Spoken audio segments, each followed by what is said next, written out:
Sesión. Buenas tardes a todos. Bienvenido a nuestro programa de TVA y Tu Voz. Soy el doctor Restituyo, presidente del APSE, que es la Asociación Hispana de Profesionales de la Salud.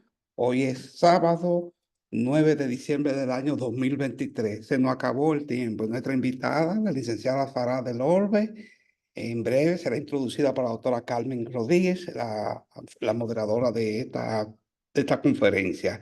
Trastorno de la personalidad, un enfoque clínico para su identificación. Tema de gran interés porque se confunde, le interesa a los psicólogos, le interesa a nosotros los médicos y el público en general porque uno nunca sabe. Diagnosticar un trastorno de la personalidad no es tan fácil como la depresión y otras patologías del área de la salud mental. Así que va a ser interesante conocer la experiencia de la licenciada Farah del Orbe. Gracias a ella por aceptar estar en el día de hoy. Hacemos algunas generalidades, siempre rápidas, de la historia de esta asociación para los que entran por primera vez. Es que se fundó hace 35 años, el doctor Eliseo Guzmán, la doctora Frances Robles, el doctor Bautista, aquí están parte de sus fundadores y también su consejo directivo vigente. Pero TVA y Tu Voz es otra historia, es una historia de más de 3 años, surgió en la pandemia y gracias al esfuerzo de un grupo de colaboradores se ha mantenido haciendo este trabajo de traer psicólogos, pediatras, dentistas, odontólogos, cirujanos, neurocirujanos.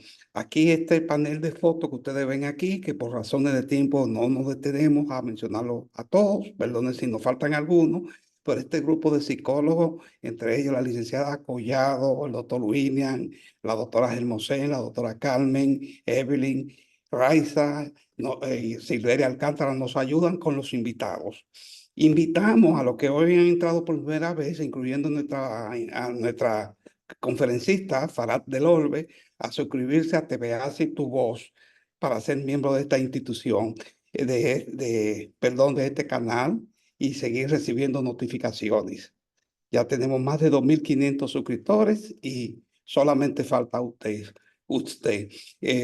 ¿Puede usted ser miembro de esta institución si tiene un título del área de la psicología, laboratorio, médico, enfermera? También puede ser dentista, incluyendo veterinario. Y el pago de $100 y su copia de título y una foto digital se convierte en miembro activo de esta institución. Puede vivir en cualquier país, emigrar hacia Estados Unidos y recibir los beneficios que ofrece esta asociación. No me detengo a mencionar los beneficios, pero siempre digo que ojalá usted nunca necesite los beneficios que esta asociación ofrece. Incluye también hacer cartas de recomendación y representarlos para obtener empleo. Así que están invitados a suscribirse.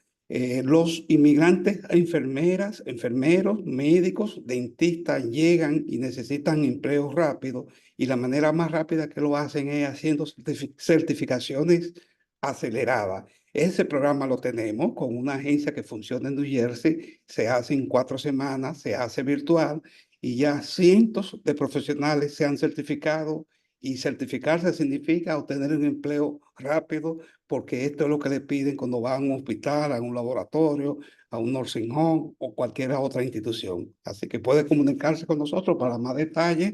Si quiere recibir notificaciones de esta conferencia, se puede registrar con nosotros en TVASI, que es un chat que tenemos. Ya estas son noticias que la estuvimos mencionando. La doctora Carmen Rodríguez nos ayudó hoy en una feria con el Consulado Mexicano de New Brunswick, New Jersey. Recién ella regresó de ahí, de esa área de por ahí. Y además, quiero ya finalizar diciendo que nuestro evento médico, nuestro Congreso Médico Anual Internacional se va a celebrar en mayo 4 y 5 de 2014 y está dedicado al medio ambiente y la salud.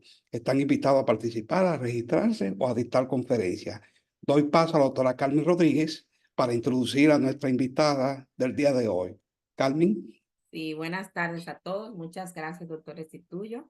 Hoy tenemos el honor de recibir a la licenciada del Orbe, la cual viene con un tema bastante interesante y es que tiene una gran incidencia, ¿verdad? El tema de hoy son pues los trastornos de la personalidad. La licenciada es experta en el tema porque ella, además de que posee el grado de psicóloga clínica, también tiene una maestría en psicología clínica. Es miembro actual del Colegio Dominicano de Psicólogos y afiliada internacional a la Asociación Americana de Psicología.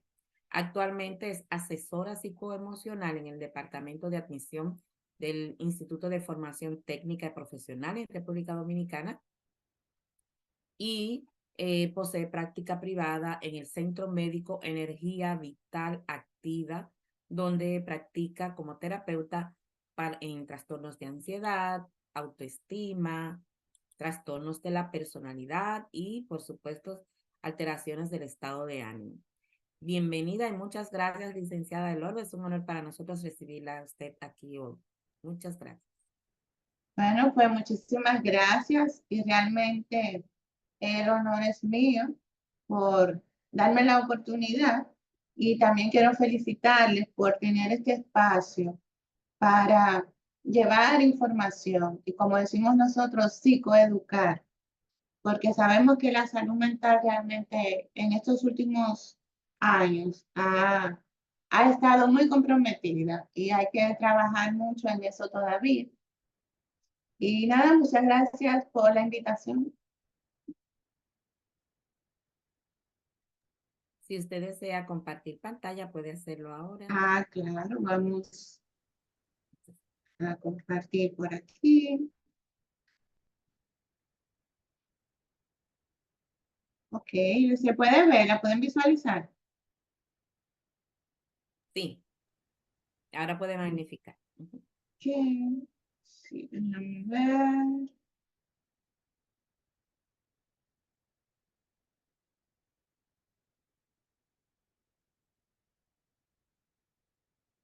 Para ver, para ampliarla, para que ustedes entonces lo puedan ver mejor. Denme un segundito. Sí, en la copita.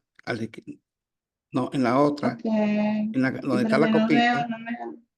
Aquí se ve, está en el tren inferior. Siga a la izquierda. Ok. Otro poquito más a la izquierda, ahí está. Ok, vamos a ver, denme un segundito, vamos para Sí, sí, no hay problema. Se fue ahora, se quitó. Ok, Sí. entonces,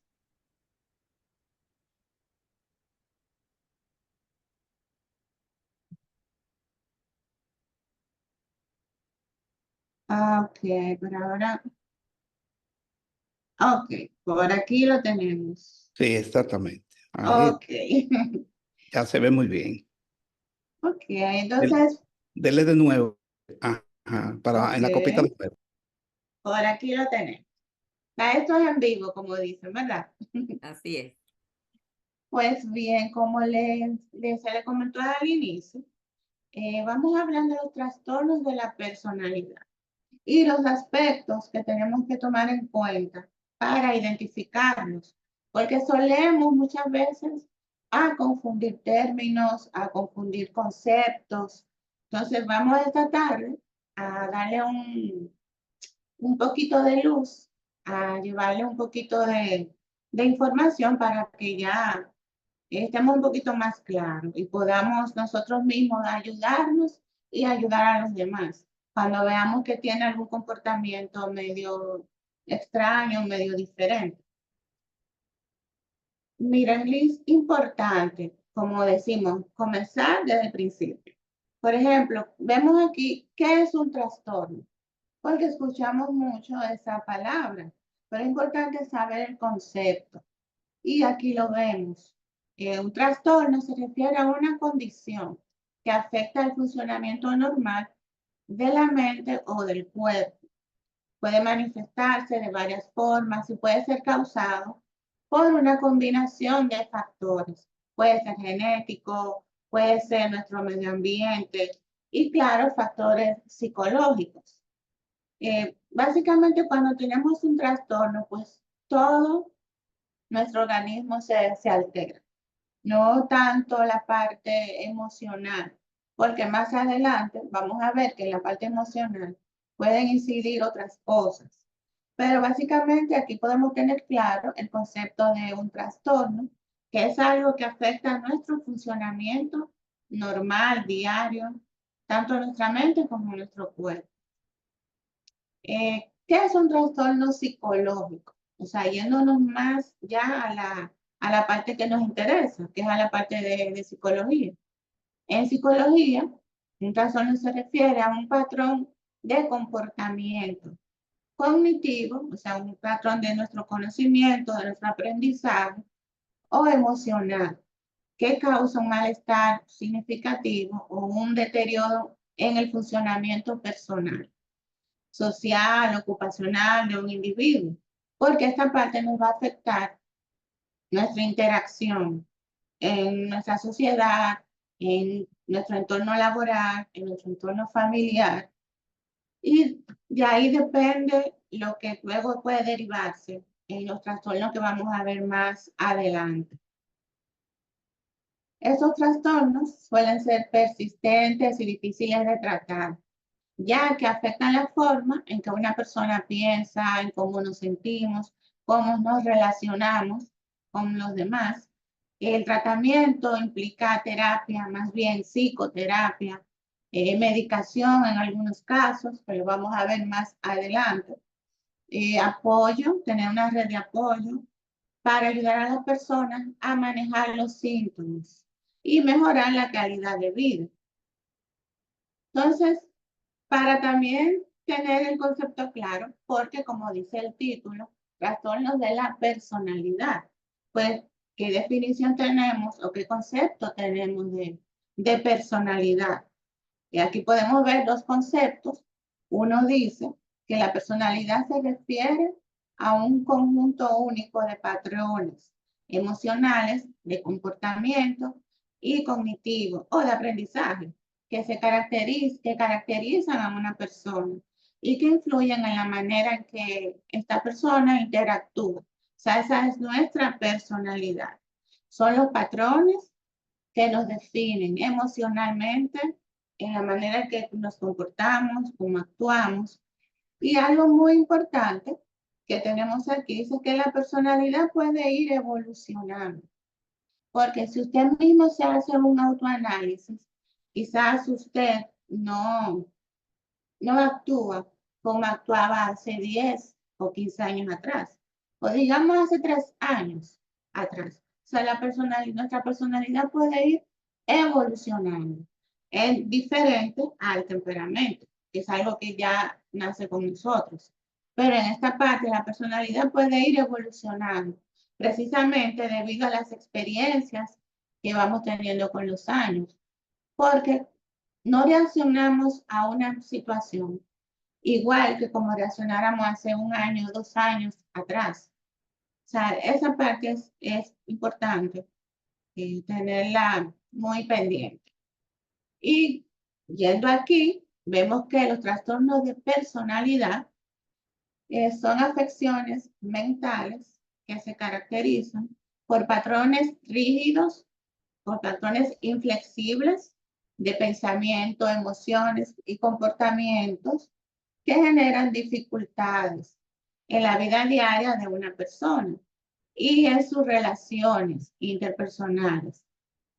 Estos trastornos afectan la forma en que alguien percibe su propia realidad, cómo percibe su mundo y cómo maneja, cómo gestiona sus emociones y, muy importante, cómo controla sus impulsos. Porque ya más adelante vamos a ver uno de los trastornos que es el obsesivo compulsivo. Entonces, básicamente, los trastornos de personalidad son los daños mentales, las afecciones mentales que tienen unos patrones de personas que son inflexibles, que son rígidas, que afectan las emociones, que no las saben gestionar. Entonces, vamos a ver qué nos dice el DSM. El DSM es como quien dice la Biblia, tanto de nosotros los psicólogos clínicos, como de los psiquiatras, porque es el manual de diagnóstico. Aquí en este manual, pues nosotros determinamos, de acuerdo a unos criterios, de acuerdo a los síntomas, si realmente la persona está padeciendo de un trastorno. Este manual es como prácticamente la Biblia. De ahí determinamos que realmente esa persona está padeciendo. El DSM lo define como los trastornos de la personalidad, como patrones de pensamiento, de la percepción, de la reacción y relación generalizados y duraderos que causan malestar significativo o un deterioro funcional, porque la persona, cuando esté padeciendo de ese trastorno, pues no va a ser funcional, no va a llevar su vida, su día a día de una manera correcta. Entonces, vamos, en esta estadística, ustedes saben que la salud mental durante el tiempo ha sido causa de preocupación. Por ejemplo, aquí podemos ver una estadística basada que la realizó la parte estatista. Si ustedes ven esa página, esta es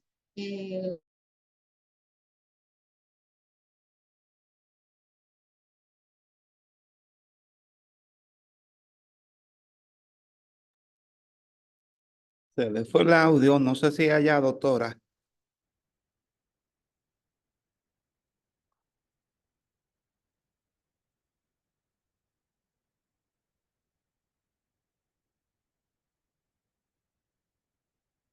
Doctora Carmen, ¿usted la puede oír? No, no se puede escuchar ni se Ah, ve la parece que se le pantalla. frizó la internet. Sí, vamos a esperar que conecte de nuevo y vamos a hacer una pausa con la grabación. ok. Entonces, le estaba comentando anteriormente sobre esta estadística que realizó la página de Statista, que de hecho es una empresa, una página europea, pero hizo esta estadística con varios países latinos, de Latinoamérica. Por ejemplo, ahí está en Chile, Brasil, en Colombia, que ellos hicieron esa estadística indagando la preocupación o el porcentaje de las personas que estaban preocupadas y querían realizar algún trabajo en pro de la salud mental, o sea, para ayudar a mejorar la salud mental. Ellos trabajaron, como vemos aquí, en Colombia, en Perú, en Argentina. Esta encuesta está hasta el 2022, que me imagino que ya un año después fue aumentado, porque realmente los trastornos a nivel de la salud mental han aumentado mucho. Y eso es importante, esos datos son importantes manejarlos para, para un futuro. Miren, aquí vamos a mencionarles y a tratar los principales trastornos de la personalidad. Por ejemplo, el trastorno obsesivo compulsivo, que me imagino que ya muchos de los que están acá lo han escuchado. El trastorno límite de la personalidad o borderline, el trastorno narcisista, que ese es uno de los conceptos que a veces se confunde mucho y que se ha incluso relajado mucho, porque ya lo usamos y podemos decir que ya cualquier persona es narcisista, pero eso es algo un poquito más profundo de lo que muchas veces las personas mencionan. El trastorno esquizoide, y también es algo que es un poco más complejo y preocupante. Y el trastorno antisocial, que ese trastorno antisocial muchas veces se le diagnostica y quizás ustedes lo han escuchado a, a los delincuentes, a personas que tienen problemas con la justicia, que cometen algún tipo de, bueno, de algún problema con la justicia, algún tipo de crimen. Entonces podemos iniciar hablando del trastorno obsesivo compulsivo.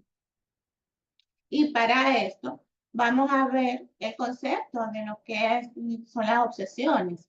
¿Qué es una obsesión? Son pensamientos, imágenes o impulsos recurrentes, no deseados e intrusivos, porque son pensamientos que nosotros no los buscamos, sino que llegan, que causan un malestar. Son pensamientos que a veces son irracionales porque realmente no tienen motivo. por qué llegar, por qué nosotros tener esos pensamientos, como por ejemplo, miedo a la contaminación, unas dudas obsesivas, esa duda de que, por ejemplo, salí de la casa, pero no estoy segura si cerré la puerta o si cerré la llave del gas. Entonces, esas dudas obsesivas que siempre las tenemos, eso es parte de las obsesiones.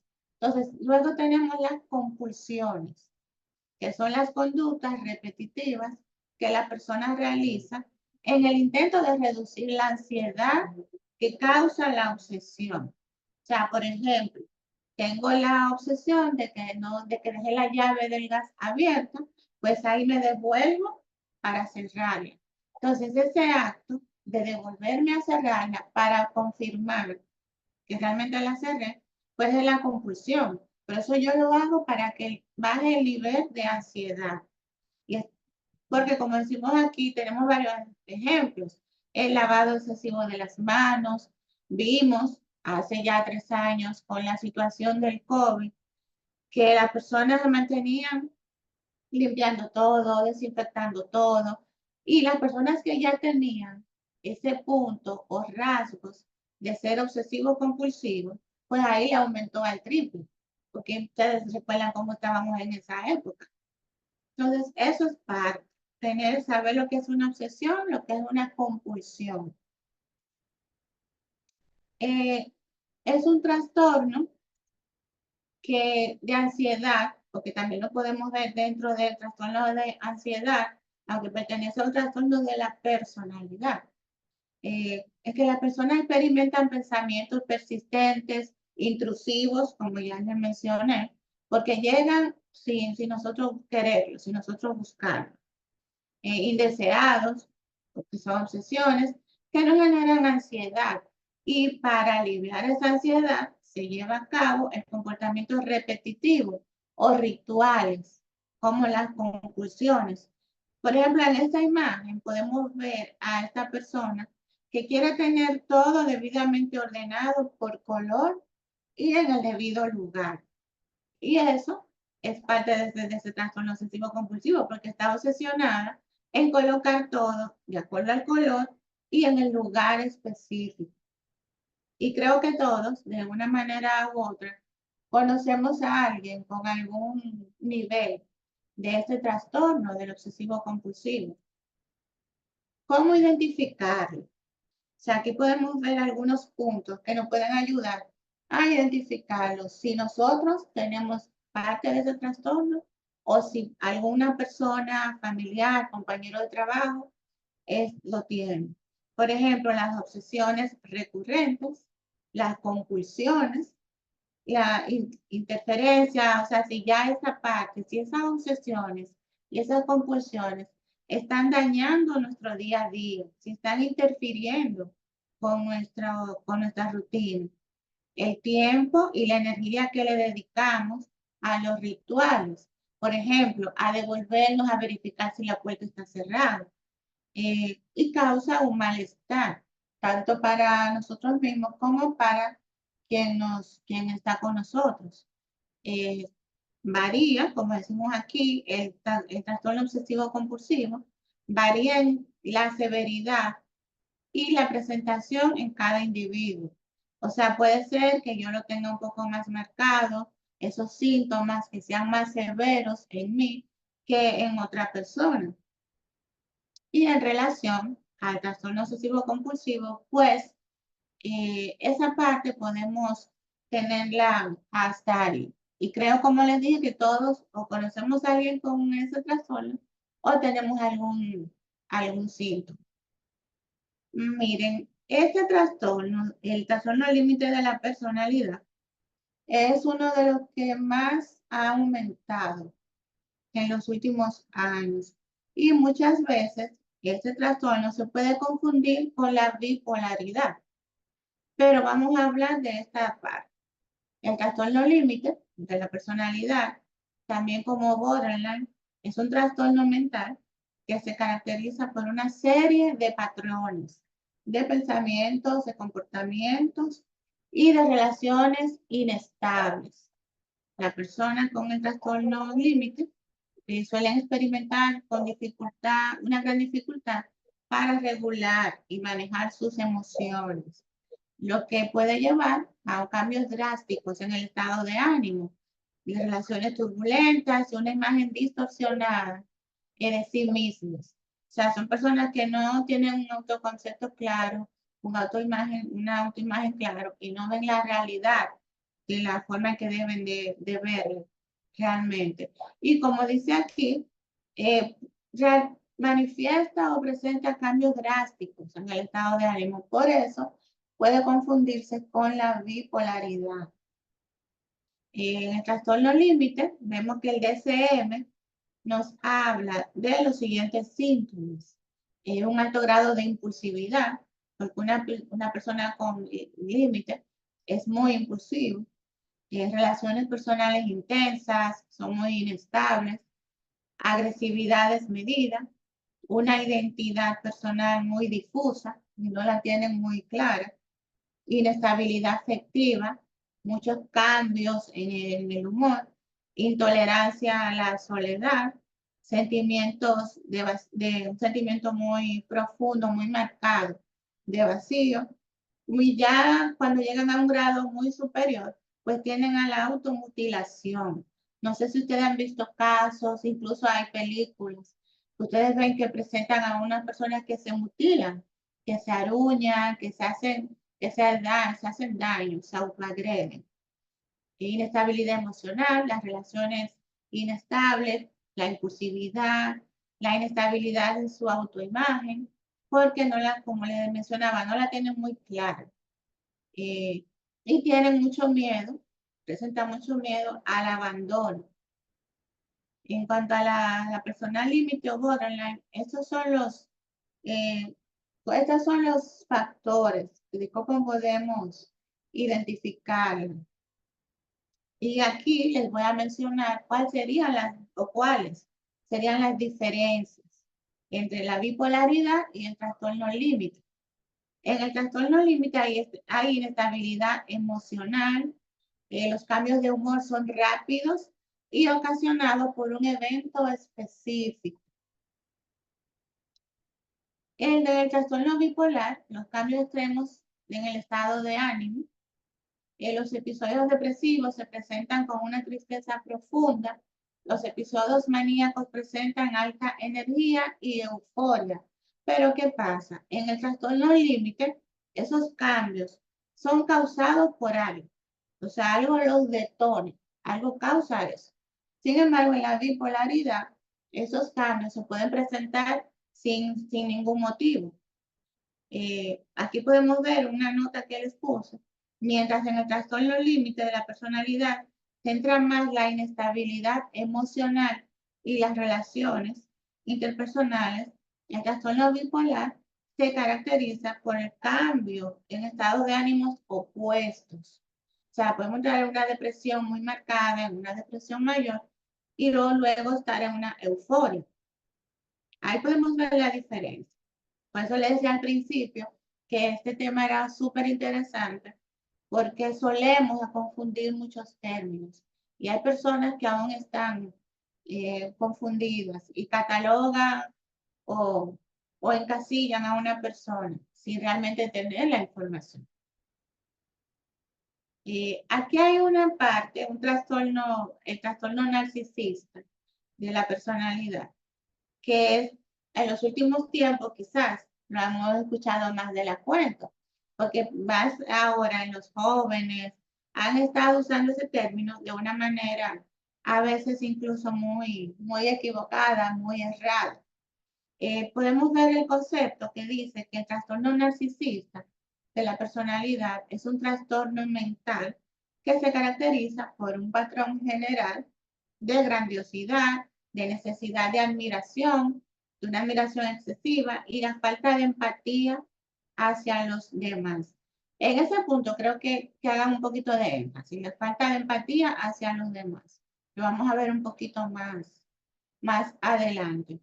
Esta parte del narcisista, bueno, si vemos la palabra, según la mitología griega, Narciso fue una persona que uno de esos personajes en la misma mitología, él se condujo hacia un lago para admirar su propia belleza, porque era un joven muy bello, y no podía separar la vista de su reflejo en el lago, y por todo el tiempo que duró ahí, porque él no podía dejar de admirarse, dejar de verse, dejar de ver su reflejo, pues ahí murió.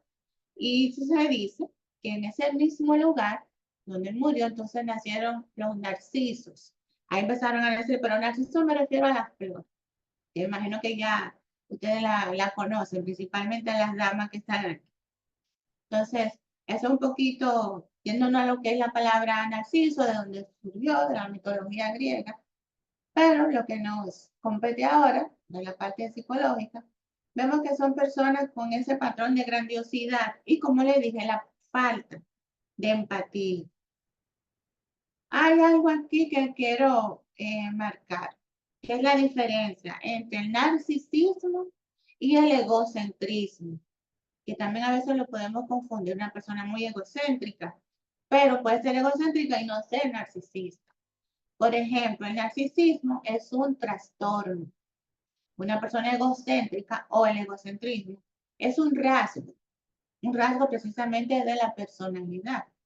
El narcisismo incluye el egocentrismo, pero el egocentrismo no incluye ser narcisista. El narcisismo necesita la atención de los demás obligatoriamente. El egocéntrico piensa en sí mismo. El narcisista utiliza y manipula a las demás personas para lograr lo que él quiere. El egocentrista no manipula, no llega a grado de manipulación. El narcisismo es algo patológico, porque de hecho está dentro del DCM y hay criterios para evaluarlos, que fue parte de lo que les mencioné.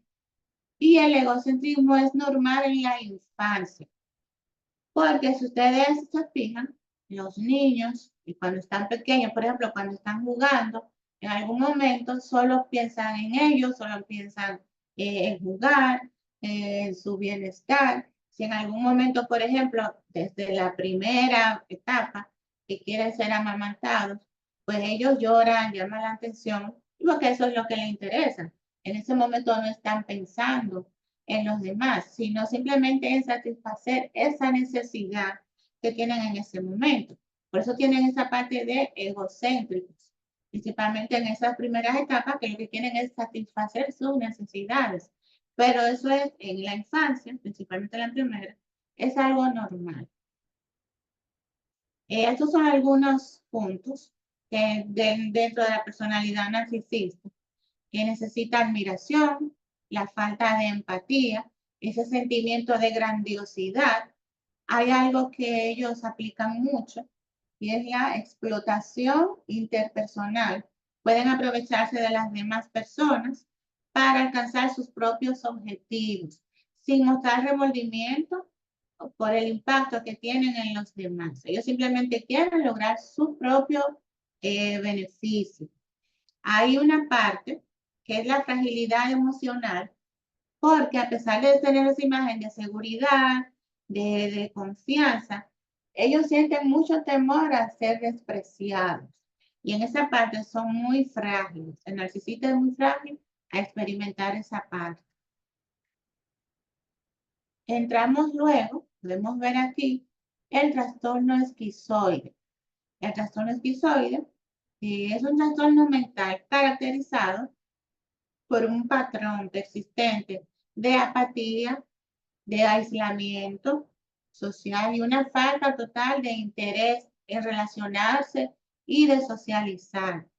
Las personas que tienen este trastorno tienden a parecer muy distantes, muy frías, muy indiferentes, no se preocupan realmente por cómo las demás personas lo perciben y tienen un comportamiento totalmente aislado.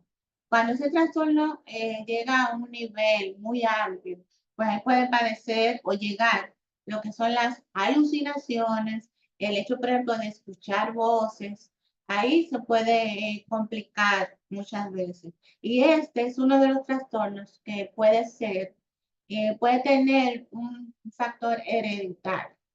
Puede ser que una persona sea más propensa o puede tener algún factor que pueda ser más susceptible a padecerlo o a heredarlo de manera biológica. Ahí vemos algunos puntos: el aislamiento social, las emociones restringidas, porque como decía anteriormente, son personas muy frías, son personas que no tienen ningún tipo de reacción, son totalmente apáticas. Ahí lo mencionamos, la frialdad emocional y el hecho de realizar o de disfrutar más las actividades solas, solitario. El trastorno antisocial. El antisocial es una condición mental en la que la persona tiende a mostrar un patrón de desprecio y de violación de los derechos de los demás. Por eso, como le mencionaba, muchos delincuentes y criminales, cuando le hacen su evaluación en psicología forense o en psiquiatría forense, casi siempre ese trastorno antisocial sale a relucir porque no respetan y violan los derechos de los demás, no respetan las leyes, no respetan los límites y por eso pues ocurren todas las acciones que ellos llegan a cometer. ¿Cómo lo identificamos? Bueno, es capaz, una persona antisocial, es capaz de actuar, de ser una persona muy jovial, muy encantadora, es buena para adular y manipular las emociones de las otras personas, quebrantan la ley constantemente. Fíjense en algo, en esta parte donde dice que son buenos para adular y manipular, aquí hace ya muchos años, no sé si imagino que también la parte de Estados Unidos, se dio a conocer el caso de Jonas Aybar. Y no sé si recuerdan que parte, cuando estaban en medio de la investigación de buscar al niño, uno de los que cometió el crimen manipuló a los familiares porque se agregó a la búsqueda, cuando él fue uno de los que participó en eso. O sea, él manipuló las emociones porque él se incluyó en la búsqueda y los familiares pues estaban confiando en él. Quebrantan la ley constantemente, descuidan su propia seguridad y las de los demás. Puede tener problemas de consumo de drogas, de sustancias controladas, son mitómanos, mienten, roban, pelean con frecuencia, no muestran ni culpa ni remordimiento. Y este es uno de los rasgos más importantes. No presentan esa culpa ni remordimiento por el daño que causan, por las acciones que realizan. Es esencial diferenciar entre tener ciertos rasgos antisociales y tener ya un trastorno como tal. Porque una cosa es tú tener rasgos, tener algunos aspectos de alguna situación, y otra cosa es ya tener el trastorno, claro, luego de un diagnóstico. Miren, aquí en República Dominicana tenemos la ley 1206, que es la ley sobre salud mental.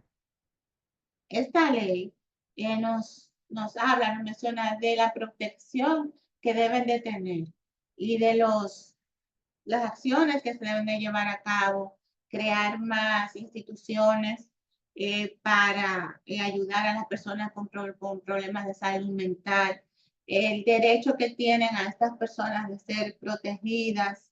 Esta ley de 1206 sobre salud mental aquí en Santo Domingo se le está dando ya mucho auge, se está poniendo en práctica, se está llevando a cabo, porque hemos tenido ya muchos casos de personas de que realmente no tienen una institución donde acudir.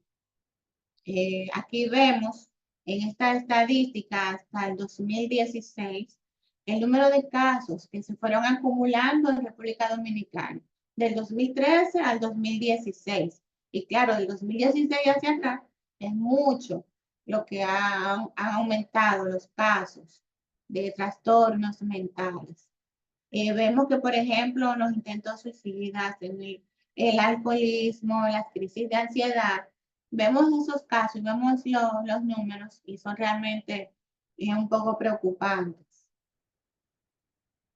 Ahora, esta parte es sumamente interesante. ¿Cómo hacemos el diagnóstico de los trastornos de la personalidad? De todo lo que tiene que ver con la salud mental.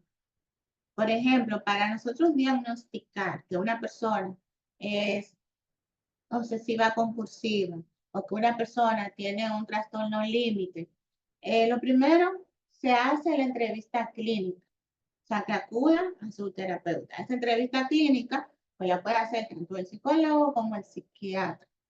La evaluación psicológica, que ahí se recauda toda la información en relación a los síntomas de la persona.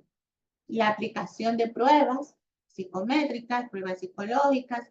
Dentro de estas pruebas, por ejemplo, una de las que más se puede usar es el MMPI, que ahí sí salen a relucir el trastorno cualquiera que sea.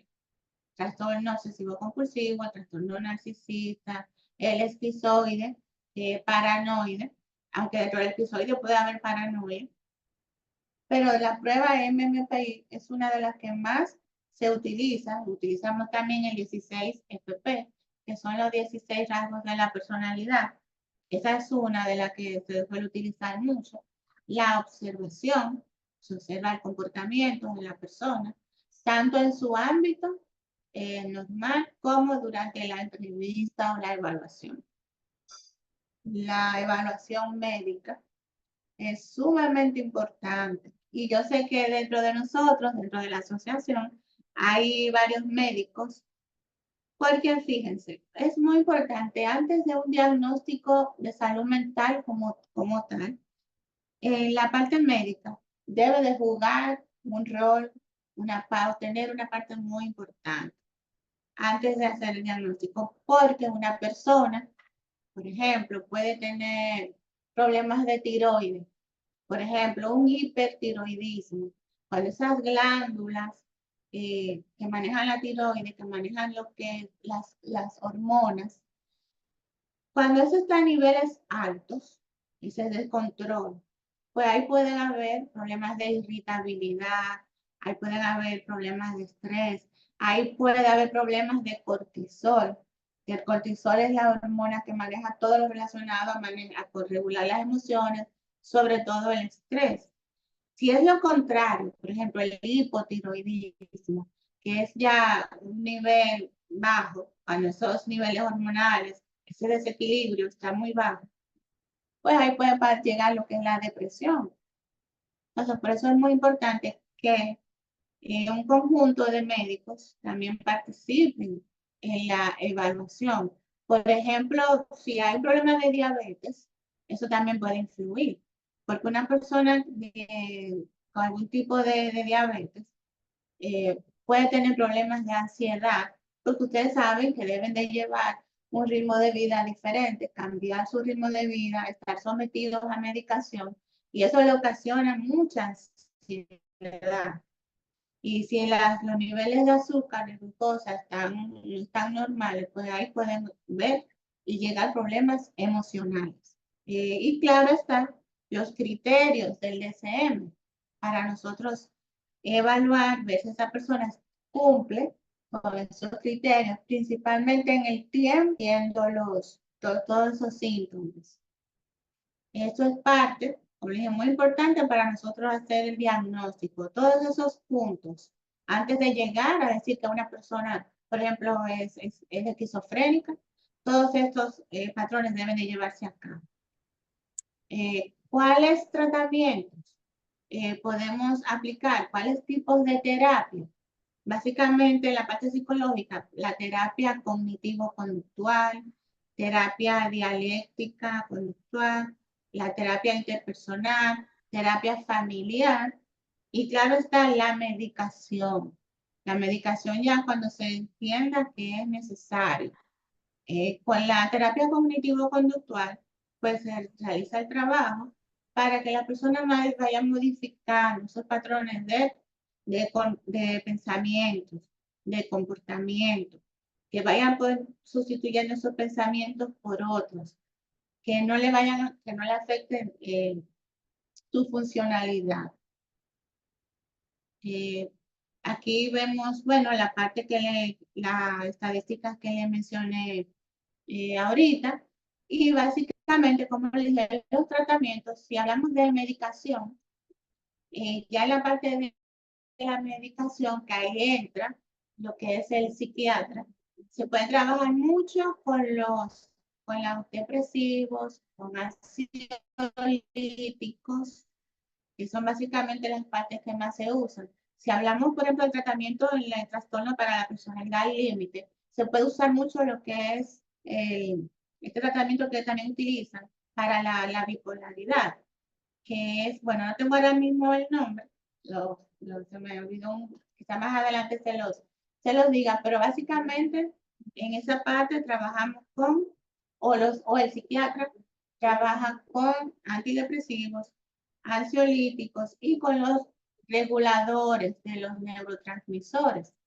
que son las partes que pueden ir nivelando esos químicos que se alteran en el cerebro. Y a nivel neuronal, porque también recuerden que si hay alguna afección neuronal, también se puede manifestar como si fuera algún tipo de trastorno en sí. Y sin embargo, si usted tiene alguna situación, por ejemplo, si hay algún neurólogo, me podría ayudar en esta parte. Si usted tiene una situación, por ejemplo, en el lóbulo frontal, o sufrió algún golpe, alguna situación, eso le afecta la forma que usted se comporte. Y puede llegar a confundirlo quizás con que usted tiene algún tipo de trastorno límite, porque su humor va cambiando mucho.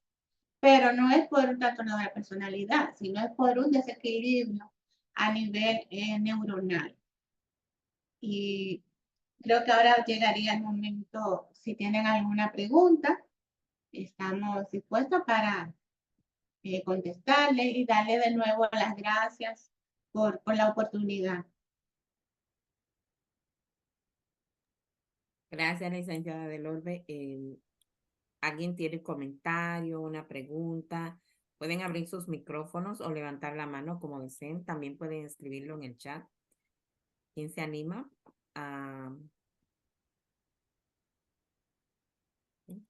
Ok, por acá veo José Pérez. ¿Tiene alguna pregunta?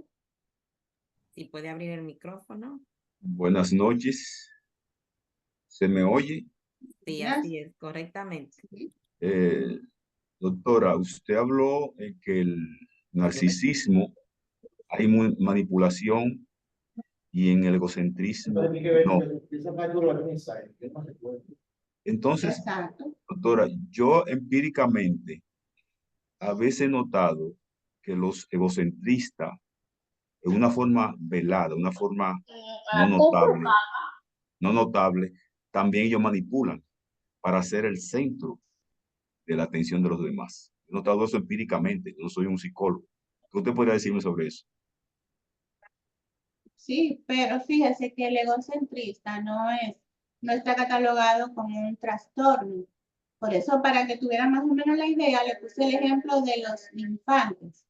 Que ellos, por ejemplo, ¿cómo manipula un bebé? Cuando está llorando en la cuna para que la mamá vaya. Entonces ya él sabe que cada vez que llora la mamá va a ir y él va a lograr lo que quiere. Entonces ya dentro de una persona egocéntrica, puede ser egocéntrica sin ser narcisista, porque el narcisista ya logra hacer No, el tema daño, está muy bueno, déjame decirte. logra hacer daño.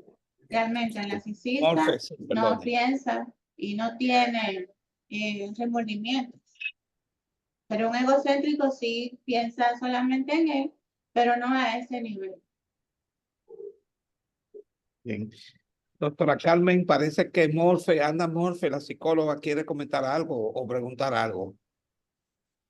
Sí, puede abrir su micrófono. Licenciada Morfe, ¿usted quiere comentar algo? Saludos, saludos, ¿cómo están? Bendiciones a todos. Amén, amén.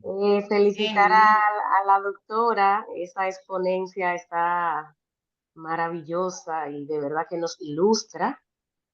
En mi caso, Yo, como soy psicóloga general, eh, no manejo así a profundidad como los psicólogos clínicos los trastornos, pero tengo conocimiento de cada uno de ellos y me gustó mucho la parte en la que ella habló de que hoy en día se está mal usando, como se han mal usado otros trastornos. Por ejemplo, el trastorno de déficit de atención se manejó muy mal en unos tiempos, a todos los niños inquietos le Sí. hablaban, le A decían, todos lo diagnosticaban. sí, lo diagnosticaban con trastorno de hiperactividad. Hiperactivo. Era Y hiperactivo. entonces fue muy mal manejado y está pasando lo mismo con el trastorno narcisista. Oye, bueno, ahora mismo yo me estoy riendo porque, porque precisamente tengo acá una persona muy cercana que está pasando por una situación de separación y ella le diagnosticó narcisista al esposo.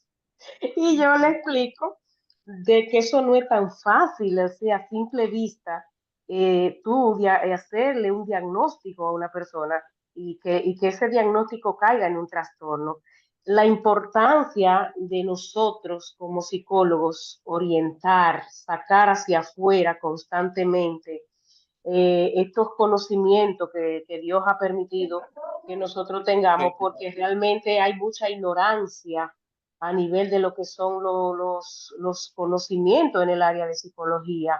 Y hoy te digo, cualquier mujer que el marido, por cualquier razón, ya le llama narcisista y realmente estamos implementando mal el concepto, porque es lo mismo, como decía, para tú diagnosticar y que una persona caiga en el rango de trastorno, tiene que pasar por una serie de análisis, ¿verdad? Y evaluaciones. Entonces, es muy importante esto que darlo a conocer para que la gente pueda identificar, tú sabes, con claridad y no mal usar estos conceptos, porque hoy te digo que hoy en día ya eso del narcisismo, cualquiera habla del narcisismo y que cualquiera es narcisista, no, eso es delicado y realmente me encantó la exponencia, de verdad que sí, me ilustró bastante, así que muchas gracias y felicidades y seguimos para adelante, Gracias, tenemos un Gracias. gran trabajo. gracias a usted, Morse, Ana Morse. ¿Alguien más? ¿Algún comentario o pregunta? Quisiera aportar algo, por La favor. doctora Leonor, sí, la doctora, adelante, Sí. doctora Tavares. Saludos a todos. Para mí, es un placer haber participado en este foro porque de verdad que el tema es bastante relevante. Hoy en día una sociedad tan demandante, lo cual dice mi colega anteriormente, la última persona que expuso, perdón, Ana Ana Morfe. Morse, Ana Morse. Muy buena la opinión.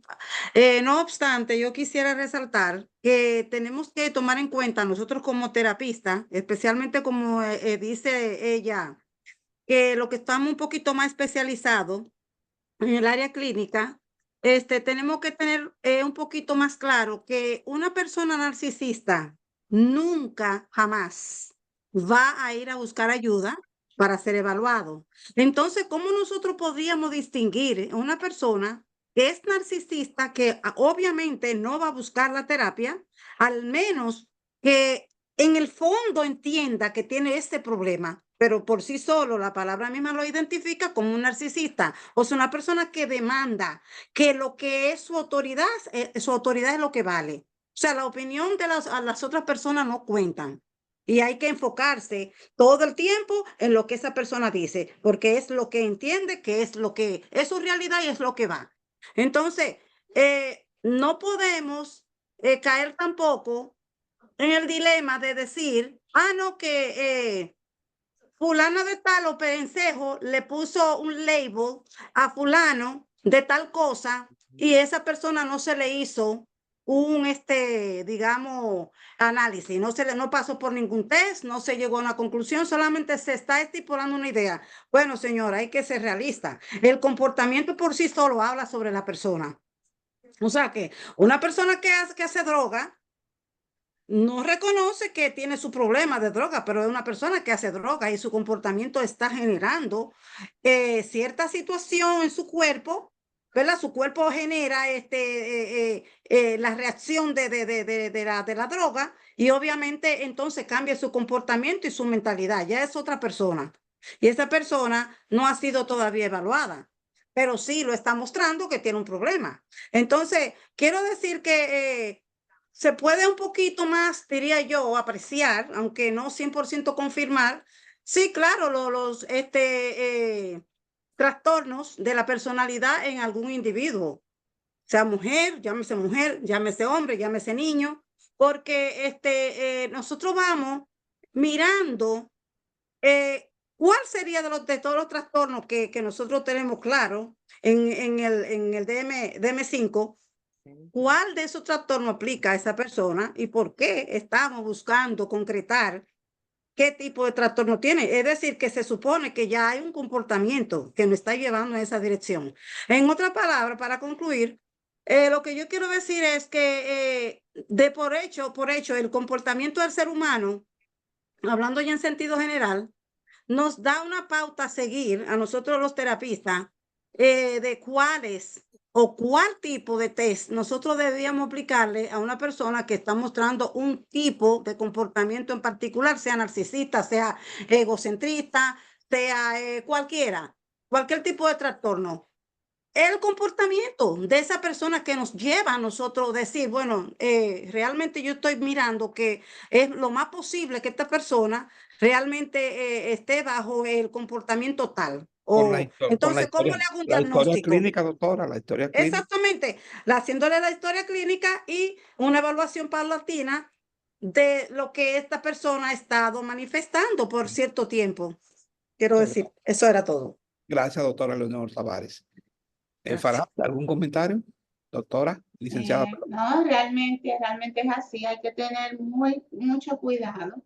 Hay que tener, como yo le mencionaba, la parte de cómo hacer el diagnóstico, hay que tener eso. Y usted muy bien lo mencionó, la historia clínica, esa evaluación clínica, esas primeras impresiones, tanto con la persona en sí como con los familiares y la observación, tanto en el entorno como en el momento de esa entrevista, para estar más seguros. Y como le dije, la aplicación de pruebas, hay varias, y realmente sí, un buen aporte de la doctora, porque hay que tener realmente mucho cuidado para no... Claro. Y de hecho, hay algunos criterios que se pueden repetir en un trastorno que en otro. Entonces hay que tener en cuenta eso para no quizás diagnosticar a una persona, por ejemplo, con el trastorno límite y quizás esa persona es esquizoide. O sea, Sí. tener mucho cuidado con esa parte. Licenciada Farah, en ese sentido le pregunto, un retraso en el diagnóstico de un trastorno de la personalidad, desde el punto de vista legal, usted que maneja tantos casos y que sabemos que tienen implicaciones legales en muchas ocasiones, ¿cómo se repercute eso en su experiencia? Retraso, por ejemplo, con el antisocial, que antes se hablaba de ese tipo de personalidad, yo no sé si ahora se está manejando tanto con los psicólogos. Sí, realmente sí, porque de hecho está aún todavía en el DSM-5. Sí. Bueno, si realmente esa persona, porque ahí entraría una parte de un psicólogo forense o un psiquiatra forense, pues esa Okay. persona ya llega a estar con una condena en la cárcel y aún no se le ha realizado ese tipo de evaluación, pues quizás esa persona pueda durar 5 o 10 años y ese diagnóstico se retrasa, pero ya esa persona perdió o acumuló esos años sin que se le hiciera el diagnóstico. Y quizás si no se diagnostica, o sea, la otra parte, si no se diagnostica a una persona a tiempo, pues puede llegar a cometer el crimen por el que luego puede ir a enfrentar a la justicia. Si usted ve que un niño, por poner un ejemplo, que muchas veces, principalmente las personas que son de partes rurales, los campos y eso, que ven que los niños jugaban mucho con los animalitos, quizás haciéndole daño a un gatito, quizás haciéndole daño a un perrito. Eso usted lo puede ir observando y puede darle algún tipo de alerta. Es Porque un indicio de un comienzo. indicio, exacto, porque un niño se supone que no debe hacerle daño a ningún No, animalito. Si un no. adolescente también usted ve indicios de que está teniendo problemas con la ley y ese tipo de cosas, son alertas o red flags para que usted lo tenga Sí, en muchas cuenta. gracias. Sí, gracias, licenciada. Carmen, no sé si hay más otra pregunta para cerrar nuestra interesante conferencia de hoy. Bueno, no veo ninguna y pues ya nos resta decir muchas gracias. Preguntarle a nuestra invitada si es descendiente de árabe dominicano. Ese nombre árabe. Sí, el nombre es árabe, pero no dominicana, de la capital. Dominicana. Sí, bueno, sí. No, y puede compartir sus redes también, si quiere compartir sus redes también, su contacto Sí, para... claro, pueden contactarme en Instagram como Fara del Orbe. Sí. Pueden comunicarse también por Instagram vía DM. eh, Pueden escribirme para cualquier consulta. Realizamos las consultas aquí en Y virtual. Gascue. Está ofreciendo también virtual. Sí, claro, claro, Ok, muy bien. claro que Y sí. los niños también, cualquier trastorno de personalidad en niños también o algo, un indicio de Actualmente estoy trabajando con con los de adultos. 16, 17 en adelante, porque ya Ok. la parte infanto-juvenil, para psicólogos infantiles, ya usted sabe, eso es una especialidad aparte. Bueno, con la interrupción de la doctora Carmen, que va a cerrar la conferencia, yo quiero felicitarla personalmente por su esfuerzo y además por la dedicación, porque yo sé que hacer eso, incursionar en esta área, hay que tener mucha paciencia y parece que usted la tiene. Gracias, gracias. Sí, es Gracias, una Farah. vocación también. Sí, muchas gracias. Sí, Carmen, adelante. Sí, bueno, pues terminando dándole las gracias a la licenciada Fabra del Orbe y por supuesto a todas las personas que han participado hoy. Si se lo perdió, si quiere volver a repetir, pues recuerde vernos en YouTube y será hasta la próxima semana a que los invito a todos a que tendremos un recuento de todo lo que hemos hecho en el 2023 y un anuncio sobre todo lo que haremos en el 2024. Muchas gracias y feliz tarde. Buenas Muchas noches. gracias. Gracias a todos. Gracias, licenciada Farad.